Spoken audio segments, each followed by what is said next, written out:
समर्पण कहने से समर्पण होता नहीं है। సమర్పణ అనే మాట అనగానే సమర్పించుకోవడం జరగదు కదా! నేను మొదట్లో చెప్పినట్లుగా మన ప్రగతి, క్రమానుగత ప్రగతి, ప్రతిరోజు మన హృదయంలో అనుభూతి పెరుగుతున్న కొలది సమర్పణా భావం పెరుగుతుంది. మన శ్రద్ధ, మనం వారిపై ఆధారపడి ఉండడం పెరుగుతాయి. ఈశ్వరుని పట్ల, గురువు పట్ల శ్రద్ధ ఎప్పుడు పెరుగుతుంది? మనం ఆయనపై ధ్యానం చేస్తున్నప్పుడు ఆ ధ్యానంతో పాటు కొంత అనుభూతి కలుగుతుంది. అప్పుడు శ్రద్ధ పెరుగుతుంది. దినదినాభివృద్ధి చెందినట్లు అనుభూతి పెరుగుతున్న కొలది మన స్థితిలో, మన చేతనత్వంలో పరివర్తన చెందడం మొదలు పెడతాం. మన కోరికల తీవ్రత తగ్గడం, అలాగే మన అహంకార స్థాయి తగ్గడం ఆరంభం అవుతుంది. ధ్యానం చేయడం వల్ల ఈశ్వరుని పట్ల, గురువు పట్ల కృతజ్ఞులమై ఉంటాము.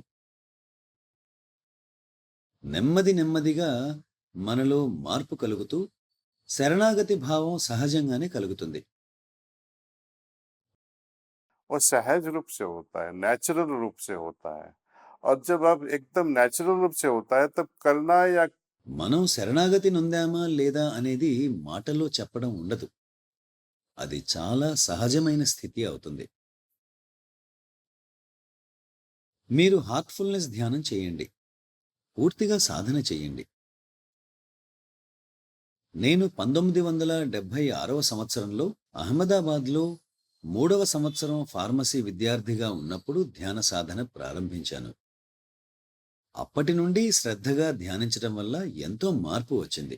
మా కాలేజీలో కూడా నా స్నేహితులు చాలా చిన్న వయసులోనే ధ్యానాన్ని ఆరంభించారు. ఇప్పుడు వారు ప్రపంచంలో అక్కడ ఇక్కడ ఎన్నో చోట్ల ఉన్నారు. स्थायित हुए हैं। मैं यूएस गया, मेरे दोस्त इधर उधर सब है पूरी दुनिया में।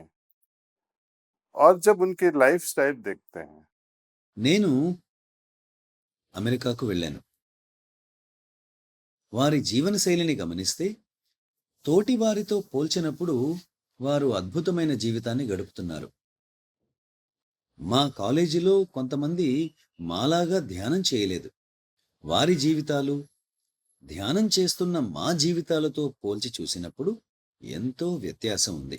18, 19 ఏళ్ల వయసులో ధ్యానం చేయడం ప్రారంభించాము. ఇప్పుడు 60 సంవత్సరాలు పైబడిన వయసులో ఉన్నాము.